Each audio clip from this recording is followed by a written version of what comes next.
Good morning. Well, I'm sorry. I was having technical problems there. We're live already. This would be a good place. I know. I know. I can bring the stuff here.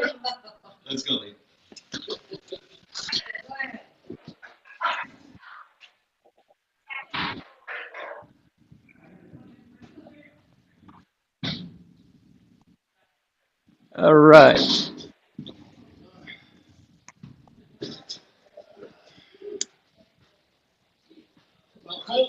It is nice. I know you guys move here because of the cold, but actually we have where I come from. We have this and colder. I'm way south. We showed Robert this morning. This was the ice on the spa. Yeah, yeah, nice. In my part of the country, we have that, and we actually will find occasional penguins on the beach. What province was it? Province or State, What's the state. state you're from? The first on the bottom. Oh, Yes. So we get currents from Antarctica. Yeah.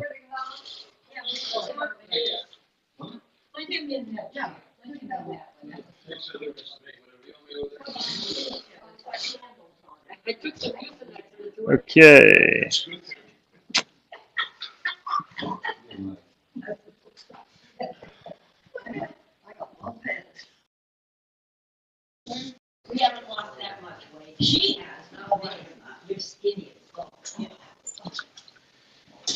Good morning, everybody.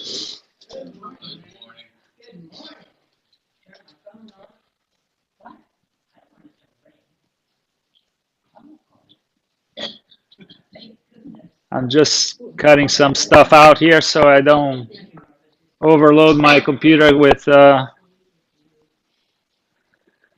so much stuff that it does not want to talk to my phone.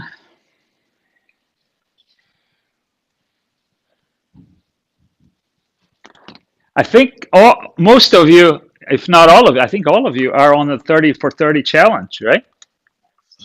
You know what's the coolest thing is that some people are doing that we don't know who they are. Well, we know who you are. We don't see you online, but that's fine. It doesn't matter. What matters is that you're doing, but it's starting to spread a little bit so that people that is not directly related to any of us here. That's right. That's right. And the nice thing is we see on the videos actually that you're doing better than when you're doing a few weeks ago, right? So I think most of you already know about the technology because we're doing live. I like to do a little bit of an intro, but and then I want to show you what's going on with the new app that's going to be with the phone and the watch to make your life easier.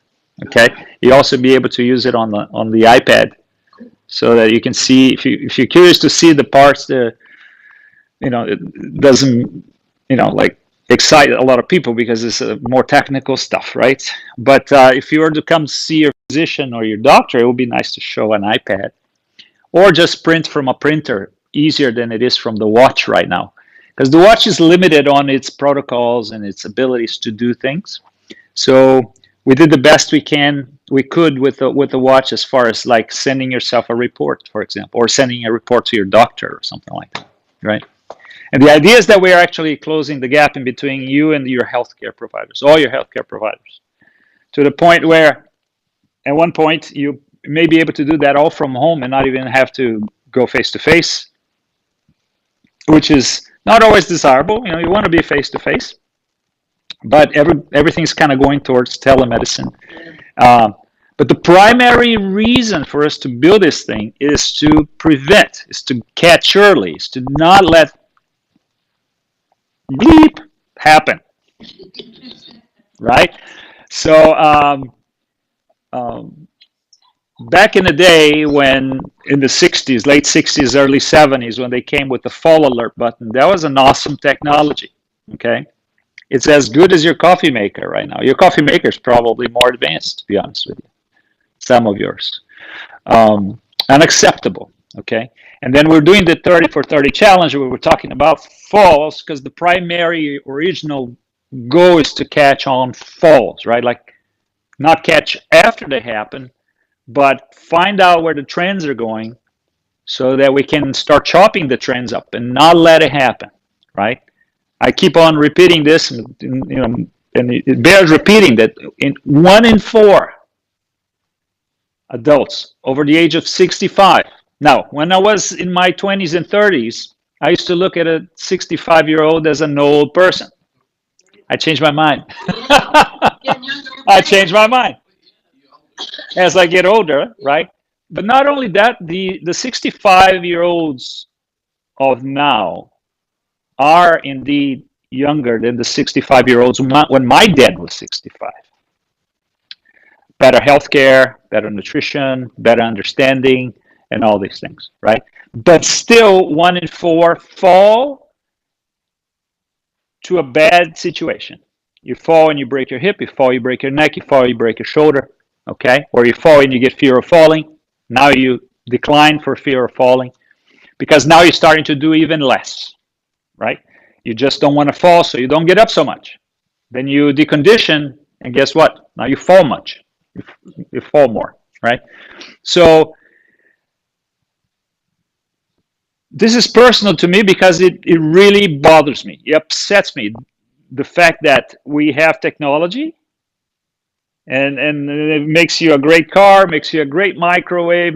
We're still falling. So in that part of our lives, it hasn't yet touched. We're trying to do that. We're trying to touch it, right? Just trying to say, okay, you can have a great television that connects to your internet, that you can do video calls with your kids across the world. I also want to be able to catch so that you don't fall. But the things that kind of lead into making one understand that your fall risk changes and you're increasing because of trends. Those are same things clinicians can pick up on it, but we don't pick up with such a microscope vision, right? We pick up grossly. We do some analog test that asks you to get up 5 times from a chair, for example, all right? Or, how fast it takes for you to walk a 6-minute length walk, right? Or a 30 feet walk. How fast can you do that? So these are very analog things. That's the best this world could have done? No, we can do better than that, right? So a lot of people nowadays have, all of you do, but you'd be surprised how many people in the hospital I see with them, and people of your age. I go see people in the emergency room because the hospital tries to get them out even before getting them in, right? So I'm the guy that comes in to assess such things as fall risk. Is it safe to go home or is it not? You're going to have to keep them or you're going to let them go. Or we're going to have to put them in a rehab. You can't just send them home. They're going to be here back tonight or maybe dead, right? So that's my primary job in the hospital is just to figure those things out. And I'm kind of doing like this, right? I'm kind of taking a very subjective look at it for 5 minutes. It's ridiculous, right? Where that person should have come in already being in the know. A lot of them already have an Apple Watch. So it should have been in the know. All they had to do is the physician would make a connection with their data there, and it's like, okay, basically I'm working myself out of a job. That's ideal. I can remember when that's how the word professional was described. Yeah. Historically, in terms of education. That's professional was somebody who was essentially trying to work themselves out of a job, solving problems. there you go. Except we have failed miserably for almost a century now, as physical therapists are concerned, but over millennia as far as medicine is concerned. Excusably until now, because of there wasn't technology, but now there is. So now it's unexcusable. So we're populating this niche of technology connecting to people and health to prevent the things. But think about the things that many of the trends that come to a point where a person or a professional or even not a professional can say, fall risk, this person can fall any moment, right? Well, there was first of all there was a period of time before like we could notice that that was already going that way. A lot of those things are responses to other things, right? So nothing comes in a vacuum. So let's say, okay, the bottom line is patients in the emergency room. Armin comes in to see the patient to say, oh no, don't send them home. They're gonna fall, and the duh, right? Well, that person is not in a vacuum. That person has diabetes, high blood pressure, possibly some, like heart circulation problems that leads to a heart problem, or heart failure, or on and on and on. And we can put a laundry list. And believe me, some of these people, when we read their history, it doesn't fit in one page. And these are one-liners. So there will be a history of problems, diseases, dysfunctions. That's like literally on a 10 size font. It will be a list this big. Okay. Now those things, nothing is in a vacuum. Those things make you and I behave ever so slightly different. And in some of these things we can pick up. Well, we could pick up on the blood pressure, right? Medicine has been doing that for centuries, right? They figured out how to check blood pressure with a column of mercury, and pump your arm tight. We're still doing it the same way, just not with mercury. Now it's electronic, but we could see the trend, right? Blood pressure is going up and up. Now we know what high blood pressure can do to you, right? It can start causing damage. It first start causing damage to your kidneys, which now becomes a vicious cycle with your blood pressure. And that now becomes a problem with your lungs, which becomes a problem with your heart, which becomes a problem with your brain, which becomes a problem with your eye, right? So if you wait without noticing all those things, and you just figure out one day when you go, oh, bleep, when you go, oh, bleep, I can't see, I'm going blind. And then they figure out, oh, yeah, you have a glaucoma here because you're hypertensive all your life. No, you've been checking your blood pressure, you've been already addressing it, right? One tiny example, I can give you 100 different examples of the same thing. We could go with diabetes. We could go, with the heart failure. We could go with, peripheral artery disease, arterial disease. We could go with any of these things that you kind of hear these words here and there from your neighbors, from your doctors, from on television, and on and on and on. And these things have a color. They have a face. They're just hidden. All right. Technology can pick up on this hidden face earlier than you can with your eye. Okay. I know you took a fall. You're not on camera, so I'm not going to say your name or anything, but you took a fall, right? Do you remember what you told me before? I think you told me, or you posted online, or you sent us a message saying, my Finch score, what happened here? My Finch score went down. And I told you, I don't know what happened. I think I messaged you saying, send me a report. Maybe I can see it there, right? And then how long did it take before you took a fall? You took a fall after, right? Mm-hmm. All right. So a couple days. So we have a saying where I come from, like one kite does not make a summer. Okay? So you have to have a bunch of kites, right? Or you have to have a bunch of whatever, a bunch of flowers to make spring. One flower is not spring yet. Maybe you're still at the end of winter.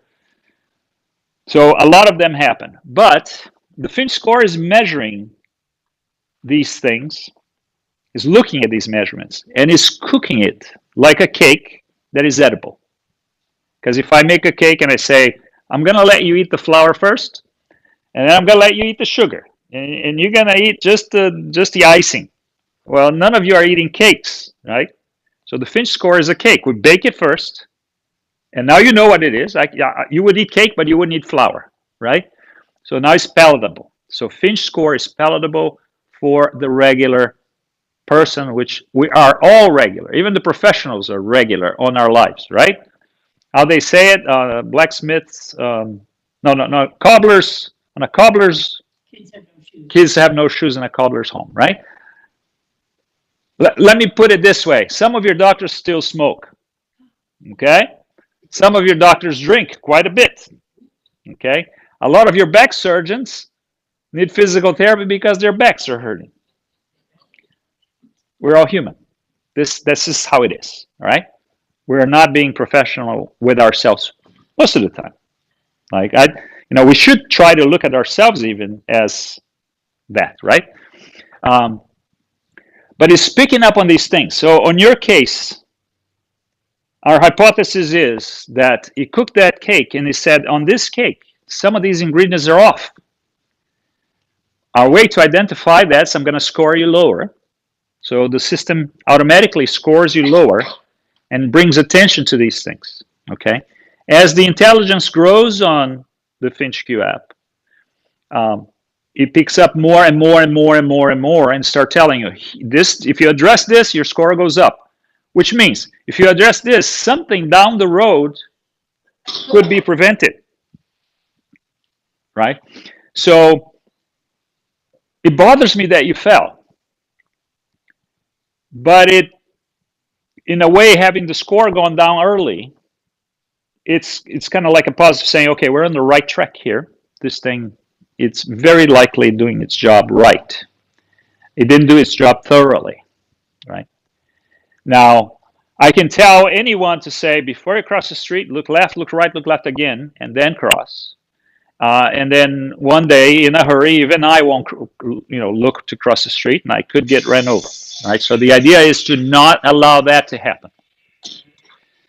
But basically what I'm saying is your body will represent these changes that occur to all of us over time. These changes have been blind up until now, blinded, behind the curtain where we couldn't see because we didn't have the means for it.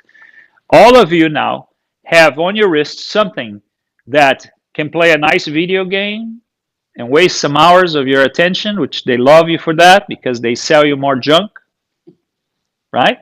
Or we could take some of that technology and say, how about we learn about these things, find out what is changing, catch up early, and put your hospital out of business. Hospitals are not going out of business, and that's not the idea anyway.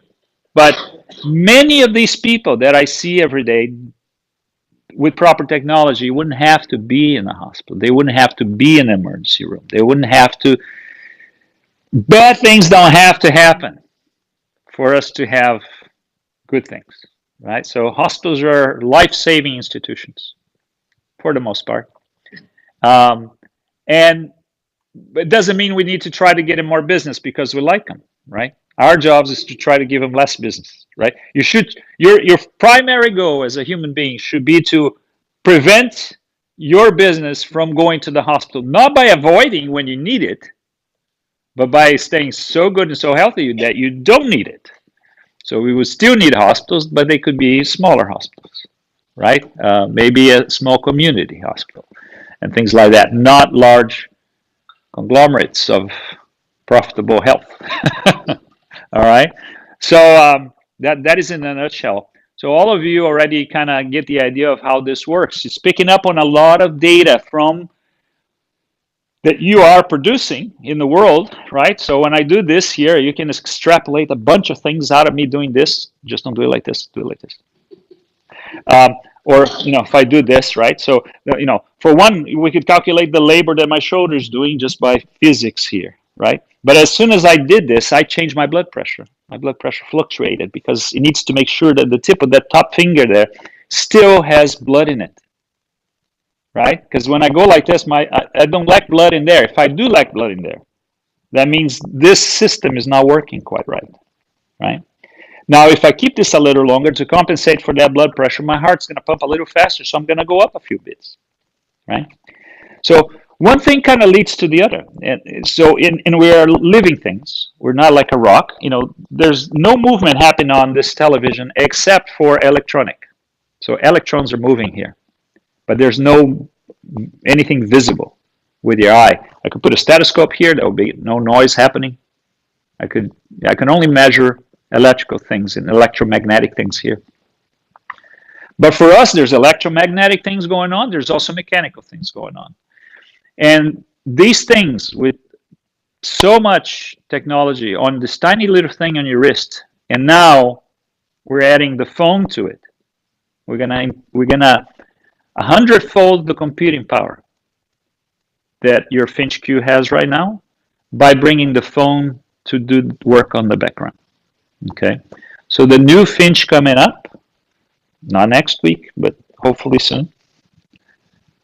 Um, we'll have your true assistant. Right now, you have a tiny assistant on your wrist. You can tap that at a glance button, and it gives you an understandable idea of what is going on with you at that moment, right? But Finch Q will have Q as its assistant, and the assistant now, you'll be able to talk to it. If you want to, you can talk to it all day long if you feel lonely. All right? And we're quite all right. We will help you not be lonely, that lonely that you have to talk to a Q assistant. We prefer you talk to your neighbors, your kids, your friends, play golf, do gardening, play bingo, do whatever it is that you like to do. But it will be able to give you some knowledgeable conversation for you to even sort things out that normally you would have to,